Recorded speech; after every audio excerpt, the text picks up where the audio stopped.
نحمدہ ونصلی علی رسولہ الکریم، اما بعد فاعوذ باللہ من الشیطان الرجیم، بسم اللہ الرحمن الرحیم۔ قال اللہ تبارک و تعالی: یا ایھا الناس اعبدوا ربکم الذی خلقکم والذین من قبلکم لعلکم تتقون۔ وقال النبی صلی اللہ علیہ وسلم: لا تحاسدوا ولا تباغضوا ولا تناجشوا ولا تدابروا ولا تقاطعوا وكونوا عباد الله اخوانا۔ وقال النبي صلى الله عليه وسلم: كانت بنو اسرائيل تسوسهم الانبياء كلما هلك نبي خلفه نبي آخر الا لا نبی بعدی سیکون خلفاء فیکثرون۔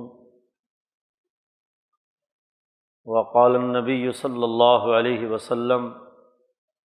لا تزال طائفة من امتی قائمین علی الحق لا یضرهم من خالفهم۔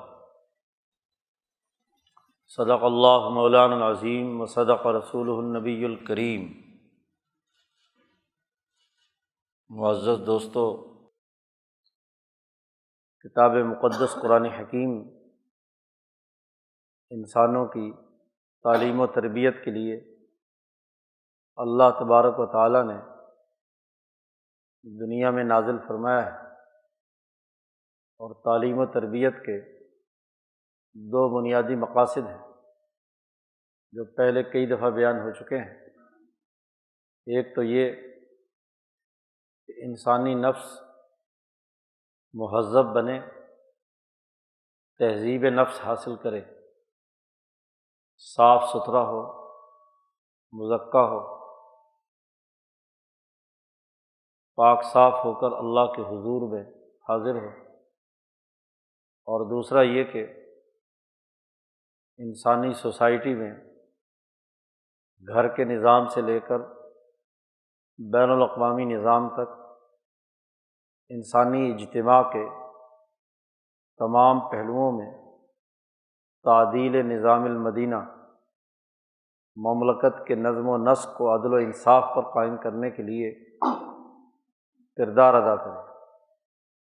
ہر انسان کا ایک ذاتی اور شخصی کردار ہے جو اس کے ضمیر اور اس کی روح کے ساتھ تعلق رکھتا ہے، اور ایک اس کا اجتماعی کردار ہے جو باقی سوسائٹی کے ساتھ اس کے جسمانی روابط اور تعلقات سے عبارت ہے۔ قرآن حکیم ان دونوں دائروں میں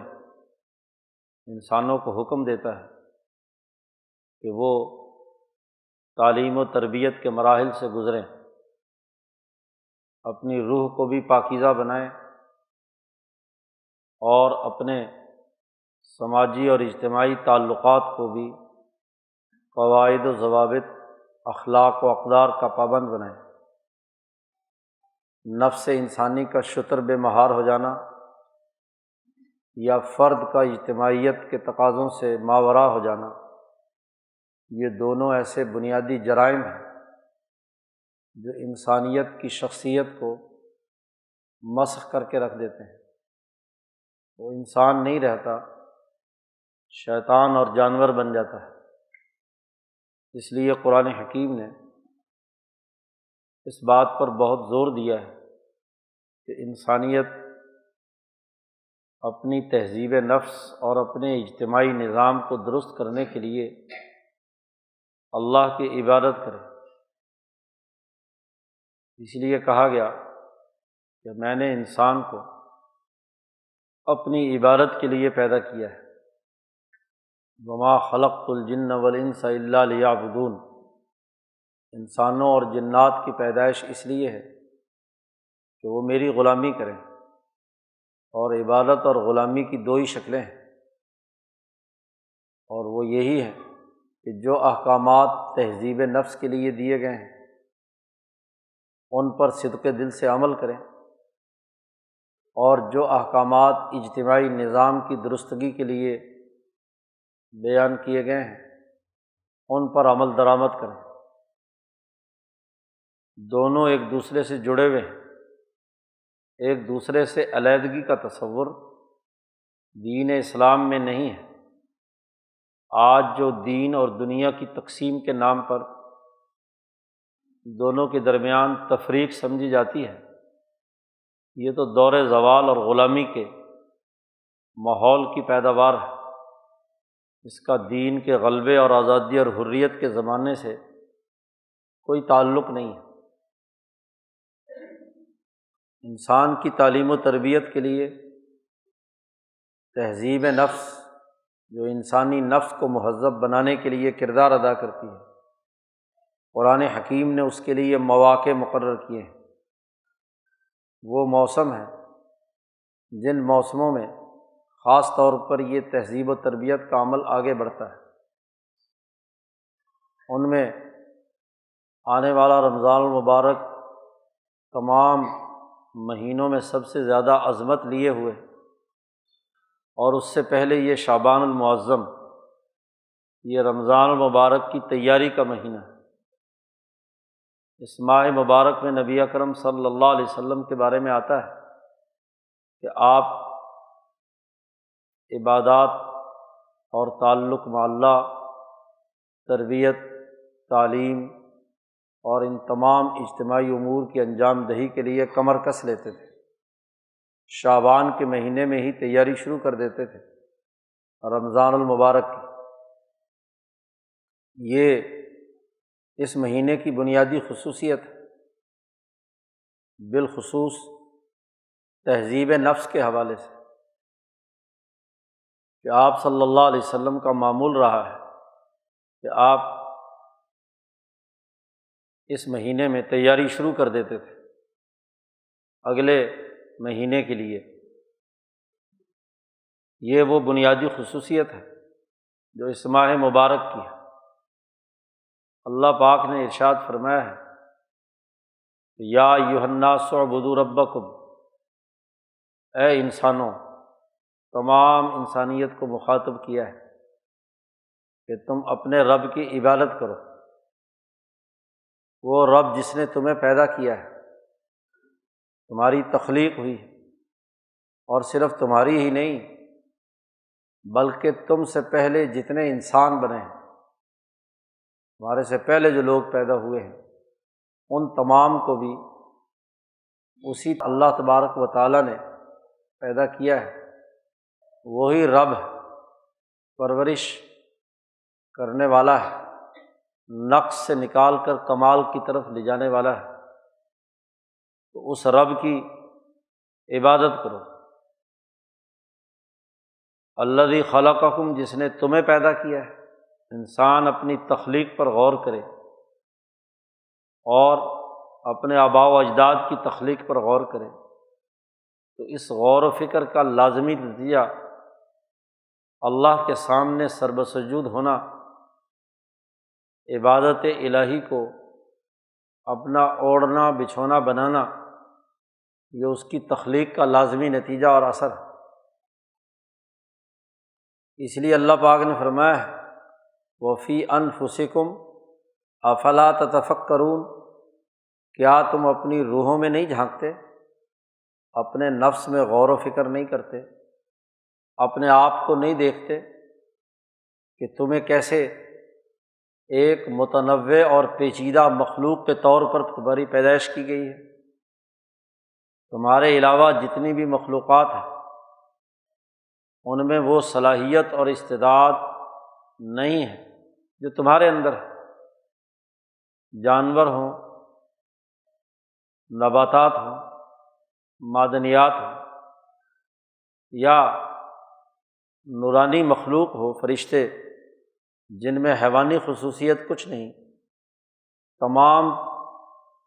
امور بڑی جامعیت کے ساتھ تمہارے نفس کے اندر ودیت کر دیے گئے ہیں۔ انسانی نفس ایک بہت ہی جامع اور کامل نمونہ ہے اس پوری کائنات میں،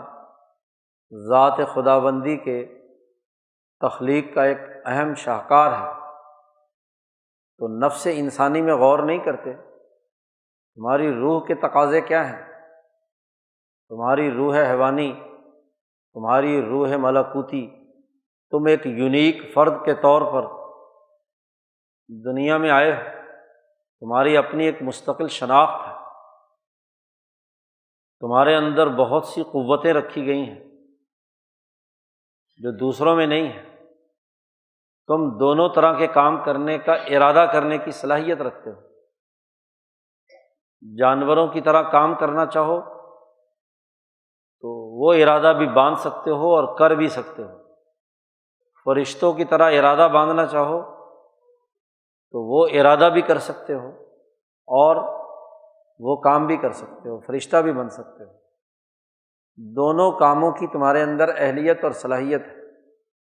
جانور بیچارہ جتنا چاہے ارادہ کرے وہ کبھی فرشتہ نہیں بن سکتا، اور فرشتہ بیچارہ جتنا بھی حیوان بننے کی کوشش کرے وہ حیوان نہیں بن سکتا، وہ اپنی ساخت کے اعتبار سے اپنی ایک محدود دائرے کے اندر ایسا پابند ہے کہ لا یعصون اللہ ما امرہم ویفعلون ما یؤمرون، کہ اللہ تعالیٰ کے کسی کام کی وہ خلاف ورزی نہیں کر سکتا، اس کا اپنا ارادہ کچھ نہیں ہے، اور وہ کام کرنے پر بہرحال پابند ہے کہ جو اللہ نے انہیں کہہ دیا ہے، یفعلون ما یؤمرون، اس کا دائرہ اختیار بڑا کم ہے۔ یہ انسان، اس کی شناخت اس حوالے سے بڑی ہے کہ اس کے اندر ایک قوت ارادیہ ہے، اپنے ارادے سے، اپنی جرأت اور ہمت سے بہت کام کر سکتا ہے، دونوں طرف کے، بیک وقت دونوں طرف کا ارادہ بھی بنا سکتا ہے، دونوں میں توازن بھی پیدا کر سکتا ہے، خالی جانور بننا چاہے تو شیطان بھی بن سکتا ہے، اور اگر دوسری طرف جانا چاہے تو وہ بھی بن سکتا ہے۔ اتنی وسیع دائرے کے اندر اپنے اختیارات کا استعمال کہ وہ دونوں دائروں کے اندر اپنا سفر کر سکے، یہ کسی اور مخلوق میں نہیں ہے۔ تو اللہ پاک نے فرمایا کہ فی انفسکم، اپنے نفس کی اس ساخت پر غور و فکر کرو، تمہارے نفس کا ایک حصہ حیوانیت سے تعلق رکھتا ہے جس میں انسانی کی غذا سے تیار ہوا ہے، اور تمہارے نفس کا ایک حصہ ایسی نورانی مخلوق ہے جو آسمانوں سے عرش الہی سے نیچے اتری ہے، تو دونوں کے باہمی ملاپ سے تمہارا نفس وجود میں آیا ہے، تو قوت ارادیہ کا تمہارے اندر بڑا عمل دخل ہے۔ ایسے ہی تمہاری قوت عقلیہ بڑی اونچے درجے کی ہے، عقل کی قوت تمہاری ذہنی پرواز کو دونوں طرف انتہا پر لے جا سکتی ہے۔ تم زمین کھوجنا چاہو تو اس میں غوطہ زن ہو کر اس کے وسائل کا ادراک حاصل کر سکتے ہو، تمہاری سوچیں جانوروں، نباتات، معدنیات سے ہوتی ہوئی اس کائنات کے جو بنیادی عناصر اور ایلیمنٹس ہیں ان کی تحقیق و تفتیش کی طرف جتنا گہرائی میں جانا چاہے جا سکتی ہے، اور جیسے جیسے وقت گزر رہا ہے تو یہ عقل اس دائرے کی، عقل معاشی جسے کہتے ہیں، وہ ادھر کا سفر طے کر رہی ہے۔ اسی طرح تمہاری عقل کے اندر یہ صلاحیت اور استعداد بھی ہے کہ تم انبیاء علیہم السلام کی اتباع کر کے اونچے درجے کے عقلاء اور انبیاء کی اور اولیاء اللہ کی اتباع کر کے تمہاری عقل عرش تک پہنچ سکے، حضرت القدس کا ادراک کر سکے، فرشتوں کے اجتماعات کا حصہ بن سکے، تو تطلع الی الجبروت، ذات و صفات باری تعالیٰ تک جھانکنے کی تمہارے اندر صلاحیت اور استعداد پیدا ہو جائے، یہ صلاحیت بھی ہے۔ تو تمہاری عقل پوری کائنات کے، مخلوقات کے، آسمان و زمین کے تمام دائروں میں جہاں گھومنا چاہے،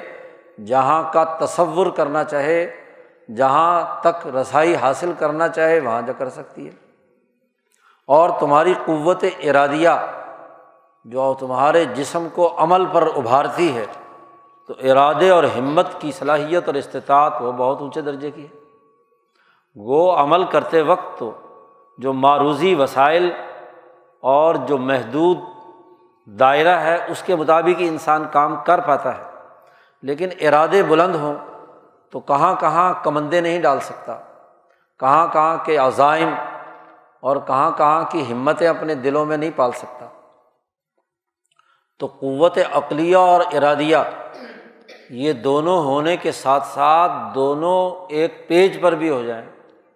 دونوں جمع ہو جائیں ایک جگہ پر، تو تمہارے اندر اتنے اونچے درجے کی ہمت ہے۔ تو اب اے انسانوں، جب تم اپنے اوپر غور و فکر کرو، اپنے نفس کی اہلیت اور صلاحیت کا عرفان حاصل کر لو، تو اس کا لازمی تقاضا یہ ہے کہ جس خدا نے تمہاری ایسی تخلیق کی ہے، اتنا جامع مخلوق بنایا ہے، تو کیا یہ تقاضا اور لازمی تم پر فریضہ نہیں بنتا کہ اس خدا کی تم عبادت کرو؟ یا ایھا الناس اعبدوا ربکم، وہ رب جس نے تمہیں پالا پوسا بڑا کیا اور ایک طاقتور جرأت مند ہمت والا عقل مند انسان بنا دیا، تمہاری ضروریات پوری کیں، اور پھر پیدائش سے لے کر موت تک، بلکہ موت ہی کیا، تمہارے نفس کی جو صلاحیت اور استطاعت ہے، تو وہ تو موت کے بعد کے اگلے مرحلے میں بھی کہاں کہاں کا اور کیسے کیسے سفر کرے گی، وہ پورا سفر تمہارا وہ تمہارے اسی نفس کی ساخت کے ساتھ ہی ہونا ہے۔ تو یہ نفس تو وہاں تک جائے گا، اس لیے اس کا لازمی تقاضا ہے کہ اس کی عبادت کرو۔ لیکن اس پوری عبادت کا مقصد کیا ہے؟ کہ تاکہ تم لعلکم تتقون، تاکہ تم متقی بنو۔ تقویٰ کی حقیقت وہ اس حدیث میں بیان کی جو ابھی ہم نے خطبے میں سنی۔ نبی اکرم صلی اللہ علیہ وسلم فرماتے ہیں کہ او انسانوں، 4-5 بنیادی حکم ارشاد فرمائے ہیں، اور پھر عبادت کا مطلب بیان کیا ہے خود حضور صلی اللہ علیہ وسلم نے۔ یہاں کہا تھا یا ایھا الناس اعبدوا ربکم، اور آخر میں فرمایا لعلکم تتقون۔ تقویٰ کیا ہے؟ تو تقویٰ کے بنیادی امور بیان کر دیے، اور پھر عبادت اللہ کے بندے ہونے کا جو لازمی نتیجہ اور خلاصہ ہے وہ ایک جملے میں نبی اکرم صلی اللہ علیہ وسلم نے بیان فرما دیا۔ آپ صلی اللہ علیہ وسلم نے فرمایا او انسانوں، ایک دوسرے سے حسد مت کرو، لا تحاسدوا، حسد مت کرو۔ انسان انسانوں کے ساتھ رہتا ہے اجتماعی دائرے میں، ذاتی اور شخصی اپنے نفسی تقاضوں کے اعتبار سے تو انسان جس چیز کو اپنے لیے مفید سمجھتا ہے وہ ضرور کرتا ہے، وہاں تو کسی قسم کی کمی اور کوتاہی کرنے کے لیے تیار نہیں ہوتا۔ یہ الگ بحث ہے کہ اس نے کس چیز کو اچھا سمجھا ہے، لیکن جسے اچھا سمجھتا ہے چاہے وہ حقیقت میں برا ہی کیوں نہ ہو، لیکن اس اچھائی کو ضرور اختیار کرتا ہے۔ یہ تو اس کا ذاتی اور شخصی معاملہ ہے، وہ تو ایک جانور بھی کرتا ہے، وہ تو ایک درخت بھی کرتا ہے، وہ تو ایک معدن بھی اپنی کیمسٹری میں اس بات کا تقاضا کرتا ہے کہ وہ جن ایلیمنٹس پر مشتمل ہے اس کے مطابق وہ اپنی ساخت کو مکمل کرے۔ تو جب ہر معدن، ہر نبات، ہر انسان اپنی ذاتی اور شخصی طور پر تو یہ کام کرتا ہے، لیکن جب تمہارا رشتہ دوسرے انسان سے جڑتا ہے، خواہ وہ میاں بیوی کا رشتہ ہو، اولاد ماں باپ کا رشتہ ہو، خریدار اور فروخت کنندہ کا رشتہ ہو، رشتے ناطے اور صلہ رحمی سے متعلق امور ہوں، سیاسی معاملات ہوں، معاشی معاملات ہوں، قومی نظام ہو، بین الاقوامی نظام ہو، ان تمام میں جب انسانوں کے درمیان دو انسانوں کے ارادوں میں ٹکراؤ پیدا ہو، دو انسانوں کی عقل میں ٹکراؤ پیدا ہو، دونوں کے مفادات میں ٹکراؤ پیدا ہو، تو اس وقت ایک بڑی اہم بات نبی اکرم صلی اللہ علیہ وسلم نے فرمائی کہ دیکھو ایک دوسرے سے حسد مت کرو، ایک دوسرے سے حسد مت کرو۔ حسد کیا ہے؟ حسد یہ ہے کہ اگر کسی انسان کے پاس کوئی ایک نعمت موجود ہے اور کسی آدمی نے دیکھا کہ اس انسان کے پاس یہ نعمت موجود ہے، یہ مکان ہے، بنگلہ ہے، کوٹھی ہے، پیسہ ہے، دولت ہے، حسن ہے، خوبصورتی ہے، وغیرہ وغیرہ، جس سے اس کی شخصیت اپنی ایک شناخت رکھے ہوئے ہے، تو دوسرا انسان یہ خواہش اور ارادہ کرے، یہ ارادہ باندھے کہ اس کی یہ نعمت زائل ہو جائے، ختم ہو جائے، اور یہ نعمت مجھے مل جائے۔ اس کے پاس کیوں ہے؟ اس کے پاس نہیں ہونی چاہیے،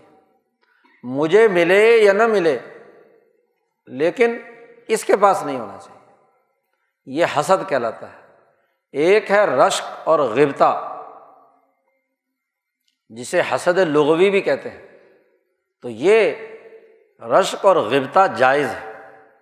کہ کسی کے حسن کو دیکھا، کسی کے مال کو دیکھا، کسی کے علم کو دیکھا، کسی کی صلاحیت کا پتہ چلا، تو اللہ سے دعا مانگنا، ارادہ یہ کرنا کہ اس کو اللہ تعالیٰ اس نعمت میں مزید ترقی دے، اور اے اللہ مجھے بھی ایسا ہی علم دے دے، ایسا حسن دے دے، ایسا مال دے دے، ایسی چیز دے دے۔ یہ رشک اور غبطہ کہلاتا ہے۔ تو یہ رشک جو ہے یہ جائز ہے، یہ درست ہے کہ آپ دوسرے کی نعمت کو برقرار رکھتے ہوئے آپ اپنے لیے اس کی جو تقاضے ہیں انہیں پورا کرنے کا عزم کر رہے ہیں کہ اس کے حصول کے لیے جو جو کام مجھے کرنے ہیں وہ میں کروں، مجھے اللہ اس کی توفیق عطا فرمائے۔ خالی خواہش نہیں، رشک اور غبطے میں یہ بھی نہیں ہے کہ محض تمنائیں اور آرزوئیں کرے، کام کاج اس کے مطابق نہ کرے۔ کسی کا علم دیکھا اور کہے کہ ایسا علم میرے اندر بھی آ جائے، اور علم حصول کے لیے کوئی کام ہی نہ کرے، جی تو ایسے تو خود بخود تو کوئی رشک اور غبطہ نہیں ہوتا نا، اس علم کے حصول کے لیے کام بھی کرے گا۔ اسی طریقے سے اگر کوئی اور چیز دیکھی ہے تو اس کے حصول کے جو تقاضے اور لوازمات ہیں، بغیر دوسرے فریق کو نقصان پہنچائے ہوئے، جی تو اس کو وہ یہ اس کے لیے جدوجہد اور کوشش کرے، تو یہ عمل جو ہے یہ رشک ہے، یہ غبطہ ہے، یہ درست ہے۔ گویا کہ اجتماعیت کی جو سب سے پہلی چیز وہ نبی اکرم صلی اللہ علیہ وسلم نے بیان فرما دی کہ جب بھی اجتماعیت میں مفادات کا ٹکراؤ ہو، جی دونوں کے درمیان کوئی اونچ نیچ کا فرق سامنے اس حوالے سے آئے جو قدرتی طور پر ہوا ہے، تو پھر اس کو حسد کی نظر نہیں کرنا چاہیے، اس پر کسی دوسرے انسان سے اس نعمت کے چھیننے کی آرزو، ارادہ یا عقلی وسائل اور ذرائع استعمال نہ کیے جائیں، بلکہ اپنے لیے حصول کی جدوجہد اور کوشش کا راستہ اپنائے۔ اسی طرح دوسری بات جو اس حدیث میں فرمائی، ولا تباغضوا، ایک دوسرے سے بغض اور عداوت بھی مت رکھو۔ اجتماعیت کا دوسرا اہم ترین عمل ہے کہ آپ نے کسی کو حسد تو کیا نہیں، لیکن اس لیے نفرت ہے، بغض ہے کہ اس کے پاس یہ چیز کیوں ہے، نسلی تفاخر ہو، مالی طور پر کیا ہے، کسی کے اپنی محنت اور مشقت سے کوئی چیز کمائی ہے تو اس سے نفرت کرنا، بغض کرنا، مذہبی بغض ہو، نسلی بغض ہو، برادری کا بغض ہو، طبقاتی بغض ہو، انسانوں کے درمیان بغض اور ایک دوسرے سے بغض رکھنا، یہ دونوں طرف سے ایک ایسی آگ لگی ہوئی ہوتی ہے جو دراصل بغض کرنے والے کے نفس کو ہی جلاتی ہے۔ حسد بھی ایک نفسانی مرض ہے جو نفس کی صلاحیت اور استعداد کو بگاڑ دیتا ہے۔ جب آپ نفس پر غور و فکر کریں گے تو نفس کا یہ مرض ہے کہ وہ حسد کرے۔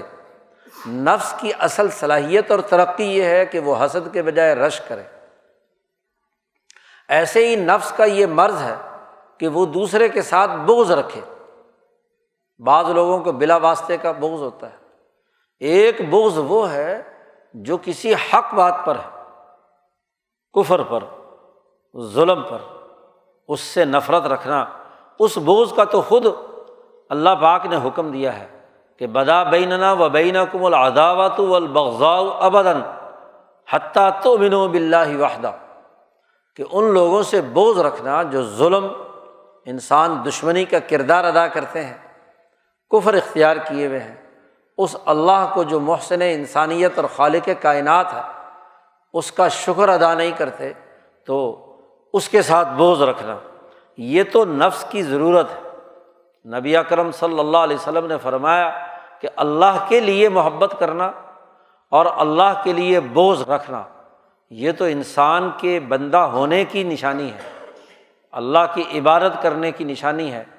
گویا کہ وہ اللہ کے لیے سارے کام کر رہا ہے۔ لیکن سفلی مفادات، ذاتی تقاضوں اور خواہشات، کسی نسلی بنیادوں پر، کسی طبقاتی بنیادوں پر، کسی نقصان پہنچانے کے نقطہ نظر سے دیگر انسانوں سے بغض رکھنا یہ نفس کی بیماری ہے۔ اور پھر یہاں عربی جاننے والے جانتے ہیں کہ دونوں پر لا تحاسدوا ولا تباغضوا، جی، کہ دونوں ایک دوسرے سے حسد نہ کریں، یک طرفہ کی بات نہیں ہے، کیونکہ جب آپ ایک سے حسد کریں گے تو وہ بھی آپ سے کرے گا، آپ جب ایک سے بغض رکھیں گے تو وہ بھی آپ سے بغض رکھے گا۔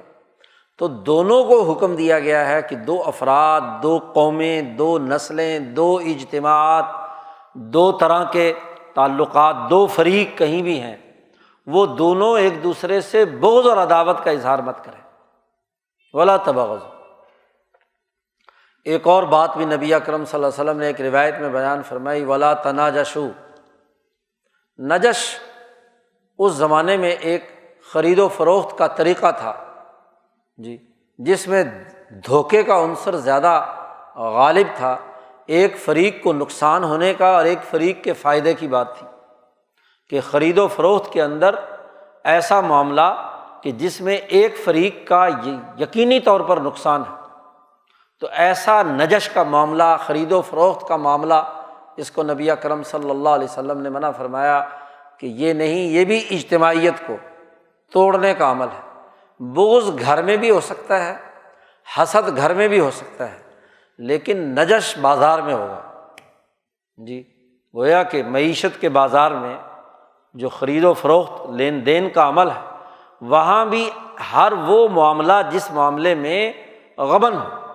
دھوکہ ہو، کسی ایک فریق کو نقصان پہنچتا ہو،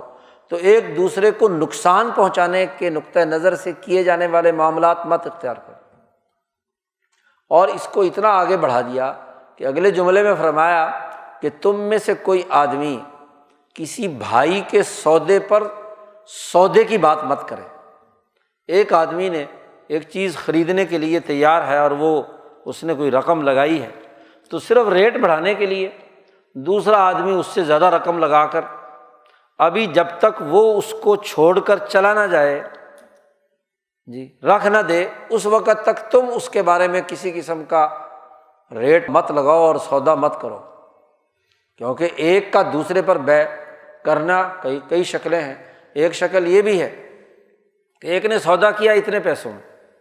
دوسرے کو پتہ چلا تو اس نے جا کر مالک سے کہا کہ بھئی میں اتنے ڈبل پیسے دیتا ہوں، یہ مجھے دے دو، تو وہ جو بیچنے والا ہے وہ کہتا ہے چلو جی ٹھیک ہے، مجھے زیادہ پیسے مل رہے ہیں۔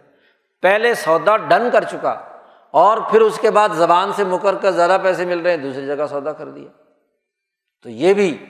انسانوں کے درمیان نفرت اور اجتماعیت کے بنیادی تقاضوں کے منافی عمل ہے۔ نبی اکرم صلی اللہ علیہ وسلم نے اسے بھی منع فرمایا کہ یہ ایسی خرید و فروخت، اس کی اجازت نہیں ہے۔ ولا تنابزوا، نبی اکرم صلی اللہ علیہ وسلم نے فرمایا کہ ایک دوسرے کے اوپر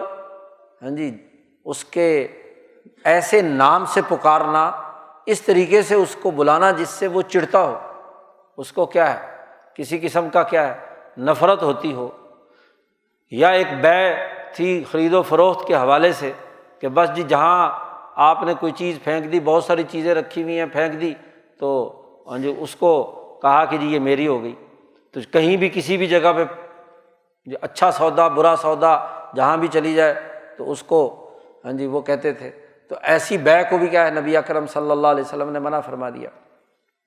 اور کسی کے غلط نام سے پکارنے کو بھی نبی اکرم صلی اللہ علیہ وسلم نے فرما دیا۔ قرآن نے خود کہا بئس الاسم الفسوق بعد الایمان، جی، ایمان کے بعد کسی کا غلط نام رکھنا، اس کا ایسے نام سے جس سے وہ چڑھتا ہے یا کسی کی توہین اور تذلیل ہوتی ہے، تو یہ بھی اجتماعیت کے تقاضوں کے منافی عمل ہے۔ تو نبی اکرم صلی اللہ علیہ وسلم نے فرمایا کہ ایسی اجتماعیت کا وہ عمل جس سے ایسے گمانات، ایسے شکوک و شبہات، ایسے الٹے سیدھے نام جس سے انسانوں کی توہین کا پہلو نکلتا ہو، تو یہ بھی مت کرو۔ گویا کہ اجتماعیت کے تقاضوں سے جوڑ دیا۔ اور پھر بڑی اہم بات آخر میں ارشاد فرمائی کہ کونو، تم اللہ کے بندے بن جاؤ، عباد اللہ بن جاؤ، اللہ کے بندے بن جاؤ۔ اور ساتھ ہی جملہ فرمایا ایسے اللہ کے بندے جو بھائی بھائی ہوں۔ ایسے بندے نہیں چاہیے جو ایک دوسرے کی جڑیں کاٹتے ہوں۔ ایک جملے میں جو اس سے پہلے روایت میں فرمایا ولا تدابروا، روایات مختلف آئی ہیں، ترمذی کی روایت میں مختصر الفاظ ہیں، مسلم کی روایت میں اس سے مختصر الفاظ ہیں، اور دوسری جو روایات ہیں ان میں مزید الفاظ بھی ہیں۔ ولا تدابروا، ایک دوسرے کی جڑیں مت کاٹو۔ آدمی ویسے تو نہ نفرت رکھے نہ حسد رکھے، لیکن خفیہ طور پر دوسرے بندوں کے ذریعے سے ادھر ادھر سے شرارتیں کر کے دوسرے کی جڑیں کاٹنے کا کام کرے،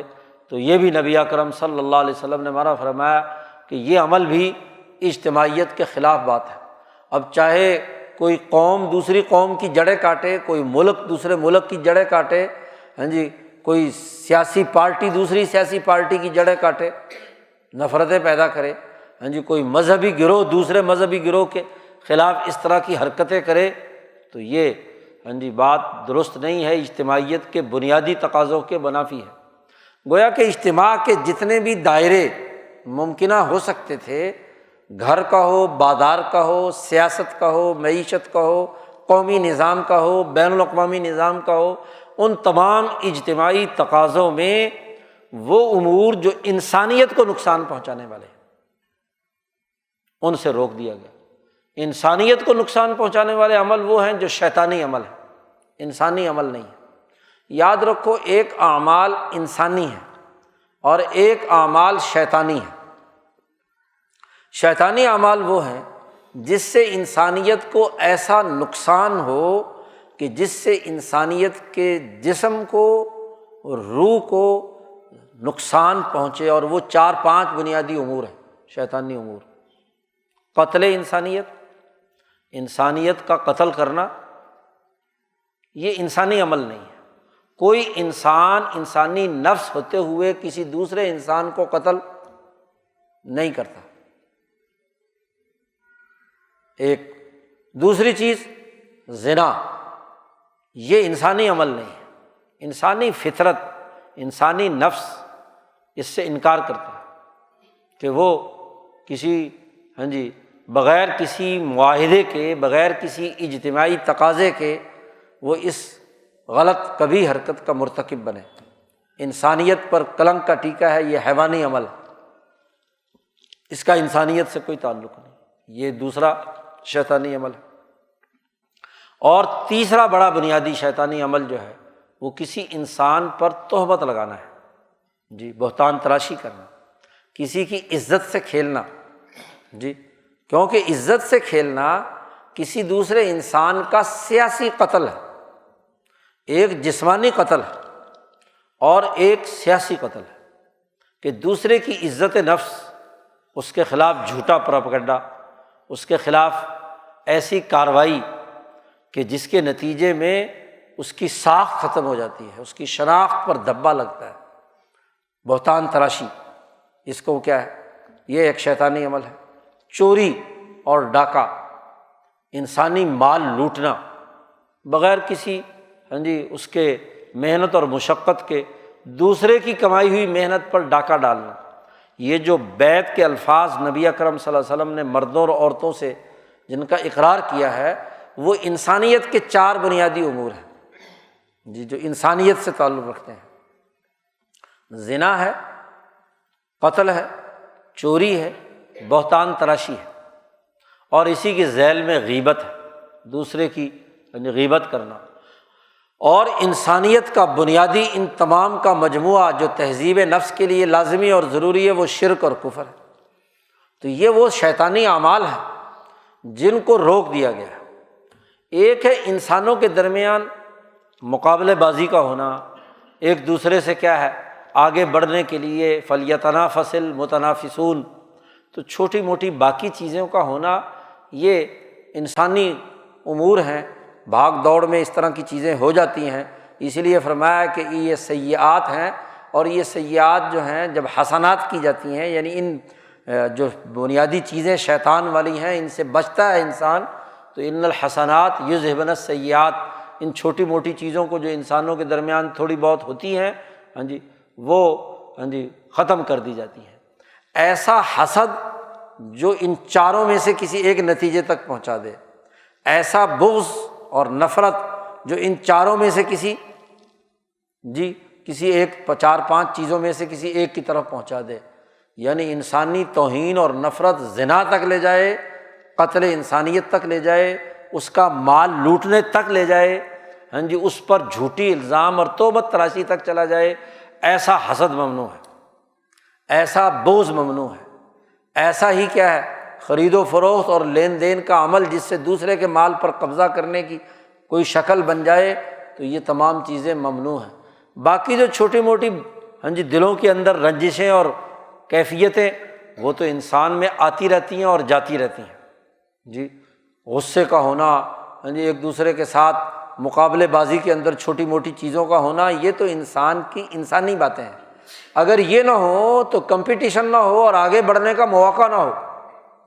اب جب یہاں حسد کے خلاف تقریر کی جاتی ہے یا بغض کے خلاف بات بیان کی جاتی ہے یا اسی طرح باقی امور کے حوالے سے بات کی جاتی ہے،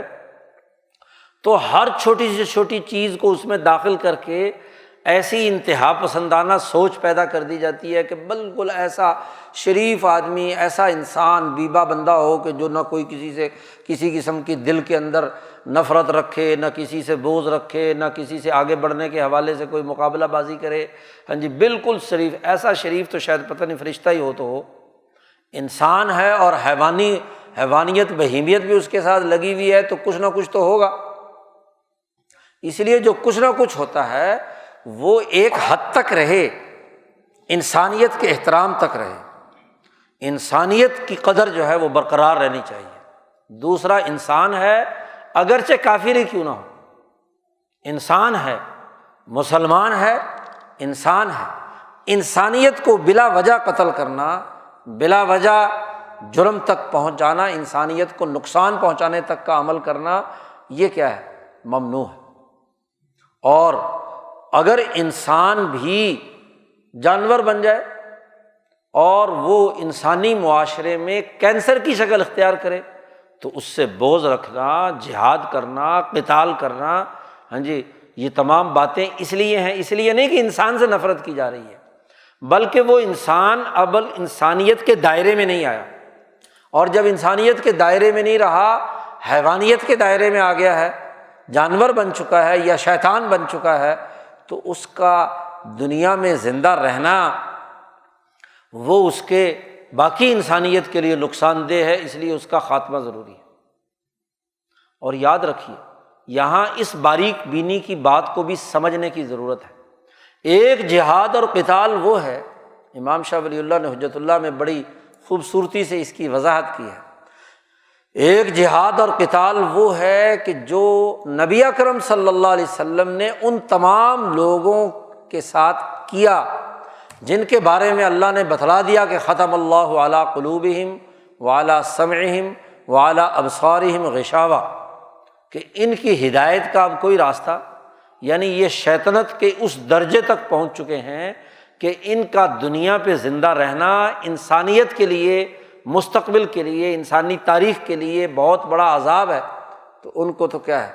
وہ جہاد اور قتال جو ہے اس نے اپنا کردار ادا کیا اور ان تمام لوگوں کو راستے سے ہٹایا۔ یہ وہ جہاد ہے،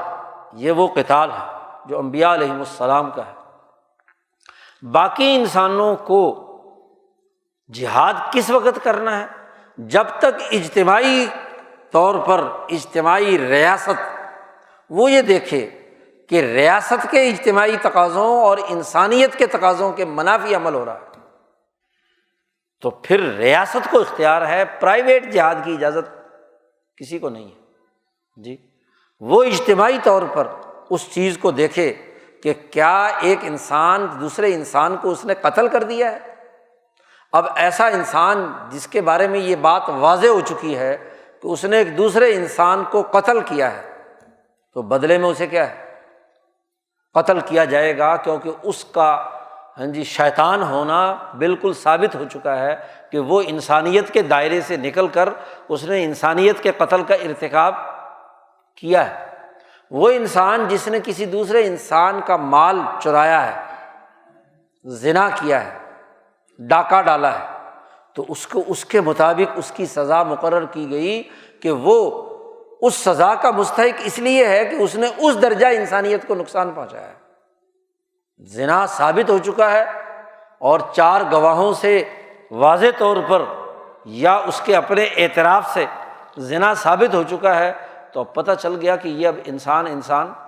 نہیں رہا، اب اس کو کیا ہے، ختم کرنا لازمی اور ضروری ہے۔ جس نے دوسرے کے مال پر ڈاکہ ڈال کر انسانیت کے مال کو لوٹنے کی عادت بنا رکھی ہے، تو جس ہاتھ سے اس نے وہ مال لیا ہے اس ہاتھ کو ختم کرنا، کاٹ دینا ضروری ہے۔ ڈاکہ ڈالا ہے تو ہاتھ کے ساتھ پاؤں بھی کیا ہے، اور اگر اس ڈاکے کے ساتھ انسانیت کو قتل بھی کیا ہے تو اس کو قتل بھی کیا، سولی بھی چڑھایا جائے گا، وغیرہ وغیرہ جو شریعت نے سزائیں مقرر کی ہیں۔ اور جہاد جس کو کسی قوم پر چڑھائی کا معاملہ ہے، وہ تبھی ہوگا کہ جب حتمی طور پر یہ معلوم ہو جائے کہ وہ جس قوم سے لڑائی کی جا رہی ہے وہ انسانی اجتماعیت اور قوم کو نقصان پہنچانے والی ہے۔ تو یہ جب تک اجتماعیت اور ریاست فیصلہ نہ کرے اس وقت تک کسی کو انفرادی طور پر یہ اختیار نہیں ہے کہ وہ کسی سے ایسے بغض کا اظہار کرے کہ جس سے قتل انسانیت کے ارتکاب تک پہنچ جائے۔ تو دین اسلام ایک متوازن دین ہے، نہ ہی تو وہ انسان کو ایسا فرشتہ بنانا چاہتا ہے کہ ایسا بیوہ بن جائے کہ کسی کے ساتھ اس کا کوئی معاملہ ہی نہ پیش آئے۔ تو معاملات پیش آتے رہتے ہیں وقت بوقت، جو حالات میں تغیر و تبدل آتا رہتا ہے، کیفیات بدلتی رہتی ہیں، لیکن اس کا اس عزم اور ارادے میں ڈھلنا کہ جو دوسرے انسان کو نقصان پہنچانے، دوسرے کو توہین کرنے، دوسرے کی تذلیل کرنے تک پہنچا دے تو یہ جرم ہے۔ اب یہ تمام باتیں بیان فرما کے نبی اکرم صلی اللہ علیہ وسلم نے فرمایا کہ تم میں بھائی چارہ ہونا چاہیے، اللہ کے بندے بنو اور ایسے بندے بنو جو آپس میں بھائی بھائی ہوں۔ گویا کہ عبادت کا لازمی تقاضا ایسی اجتماعیت ہے جو اخوت پر مبنی ہو، بھائی چارے پر مبنی ہو، اور بھائیوں کے درمیان بھی دلوں میں اگر کچھ تھوڑا بہت آتا ہے تو آتا تو ہے، لیکن اس کو اس حد تک پہنچا دینا کہ جس سے انسانیت کا نقصان ہو، جس سے دوسرے کا ایسا نقصان ہو جو قتل کی نوبت تک پہنچا دے، ایسی نفرتوں تک پہنچا دے کہ مالی نقصان پہنچایا جائے، تہمت لگائی جائے، کسی دوسری توہین و تذلیل کے معاملے تک پہنچا دیا جائے، تو یہ جرم۔ تو یہ بنیادی جو امور نبی اکرم صلی اللہ علیہ وسلم نے واضح کر دیے تاکہ وہ اجتماعی تقاضا مکمل ہو۔ تہذیب نفس ان تمام چیزوں پر مشتمل ہے، اور اس تہذیب نفس کا لازمی نتیجہ کسی مملکت کے نظم و نسق کا عدل و انصاف پر قائم ہونے کی صورت میں ظاہر ہوگا۔ تو گویا کہ ایک دوسرے سے جڑے ہوئے ہیں۔ تو یہ شعبان کے مہینے میں جو رمضان کی تیاری ہے وہ اسی تناظر میں ہوتا یہ ہے کہ 15 شعبان کے ایک رات مقرر کر رکھی ہے اپنی طرف سے، اور اس رات کے اندر تو کہتے ہیں بڑی نفلیں پڑھو، عبادتیں کرو، اور یہ کرو اور وہ کرو، باقی پورا سال چھٹی۔ شعبان کے مہینے میں بہت کمزور احادیث ہیں جن سے کیا ہے یہ شعبان کے مہینے کی بات کی جاتی ہے، ورنہ تو باقی تو سب رسومات ہیں لوگوں نے گھڑ لی ہیں۔ عام روٹین کے مطابق فرض نماز ادا کر لینا عشاء کی اور فجر کے، اور جو توفیق ہو انسان اس رات عبادت کرے۔ اس رات کیا عبادت کرے؟ نبی اکرم صلی اللہ علیہ وسلم تو پورا شعبان عبادت کرتے تھے، ہم نے بڑا آسان سا نسخہ اپنا لیا کہ بس پورے شعبان میں سے ایک یہ، اور رمضان میں سے کوئی لیلۃ القدر اپنے خیال کے مطابق 27ویں بنا لی، ان دو میں تو کیا ہے، عبادت کرو اور باقی چھٹی، چاہے جڑیں کاٹو، کہ بغض رکھو، نفرت کرو، حسد کرو، اجتماعیت کو توڑو، ہاں جی، بہت مہنگی قیمتوں کے ساتھ مال بیچو، خرید و فروخت میں جو چاہے جھوٹ، دغا بازی، لپا ڈگی، ہر طرح کام کرتے رہو، تو بس ایک رات عبادت کر لو تو بس اگلے پچھلے سارے گناہ معاف ہو جائیں گے۔ اور یہ بھی ایک عجیب تصور ہے کہ چونکہ اس رات میں جی اللہ پاک جو ہے وہ ہاں جی اگلے پورے سال کا رجسٹر حوالے کرتے ہیں، تو اس رات میں فرشتے دیکھیں گے کہ ہاں بندہ بڑا نیک ہے جی، تو اس کے رجسٹر میں لکھ دو کہ جی بہت اب اچھے اس کے لیے اعمال ہوں۔ تو فرشتوں کو دھوکہ دینا ہے، انہوں نے تو پورے سال کا ڈیٹا جمع کرنا ہے کہ پچھلے شعبان سے بالفرض اگر یہ رات ہے بھی،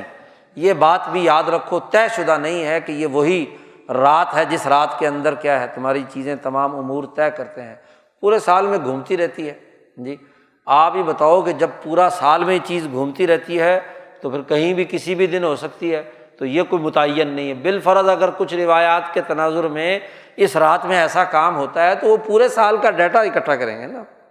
جی۔ دنیا میں آپ اپنی مینجمنٹ جب اپنی قائم کرتے ہیں، کسی کمپنی میں، کسی دفتر میں اپنے کسی اہلکار کو ترقی دینی ہوتی ہے ہاں جی، یا اگلے سال کے اس کے بارے میں ہاں جی فیصلے کرنے ہوتے ہیں، تو پورے سال کی حاضری دیکھتے ہیں نا، پورے سال میں کتنے وقت حاضر ہوا، کتنے گھنٹے کام کیا، کارکردگی کیا رہی، یا وہ جو آخری دن جس دن کیا ہے ہاں جی نمبرنگ لگنی ہے اس دن کیا ہے وہ دیکھی جائے گی کہ ہاں جی آج تو بڑی 12 بجے تک کام کرتا رہا دفتر میں، لہٰذا اس کو کیا ہے ہاں جی زیادہ نمبر دے دیے جائیں۔ تو ایسا تو نہیں ہوتا، یہ پاکستانی نظام میں تو شاید ہو جائے، یہاں دھوکہ دے لو تم، لیکن فرشتوں کو دھوکہ نہیں دیا جا سکتا، اللہ پاک کے ساتھ بھی دھوکہ نہیں کیا جا سکتا۔ وہ تو ایک ایک بات اس کے پورے ریکارڈ میں ہے کہ پورے سال تم نے کیا کیا،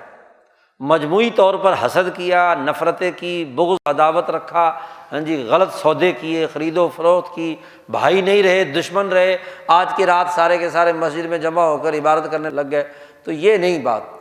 تو پورے مجموعے کو سامنے رکھنا ہے۔ اور اس شعبان المعظم میں تیاری کا مقصد یہ ہے کہ بالفرض اگر پہلے غفلت گزری ہے تو اس غفلت کو دور کر کے عزم اور ارادہ کیا جائے، اور اگلے رمضان المبارک کے مہینے کے روزے اور تراویح اس عزم اور ارادے کے ساتھ ہوں کہ یہ امراض ہمارے اندر سے نکلیں، اجتماعی طور پر جو خرابیاں ہیں وہ دور ہوں، اجتماع درست ہو، اس میں سے ظلم، چوری، ڈاکہ، نفرتیں ختم ہوں۔ لیکن یہاں تو عجیب حال ہے کہ رمضان کا مہینہ ابھی آیا نہیں اور چینی مہنگی ہو گئی، سٹاک ہو گئی، ملتی نہیں جی، کہتے ہیں ہندوستان سے منگانی، اور مختلف چیزیں جو ہیں وہ بھی نہیں دستیاب۔ تو وہ جو ان تمہارے سے تو اچھے وہ آسٹریلیا والے ہیں ہاں جی، ان کے ایک ہاں جی میلبورن کے جو بڑے بڑے شاپنگ سینٹر ہیں انہوں نے مسلمانوں کے لیے لگا دیا کہ جو حلال چیزیں ہیں وہ رمضان کے مہینے میں 50% ڈسکاؤنٹس پر دی جائیں گی، اور یہاں 50% فالتو قیمت پر بیچی جائیں گی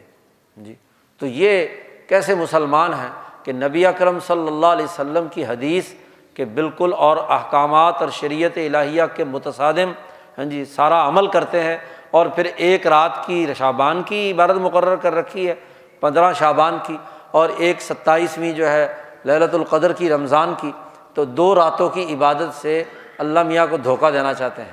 تو ایسا دھوکہ نہیں چلے گا۔ تہذیب نفس کے لیے ضروری ہے کہ تمام کے تمام پورے سال کے تمام دنوں میں اپنے رویے، اپنے اخلاق، اپنا کردار، اپنی اجتماعیت، اپنا قومی اور بین الاقوامی نظام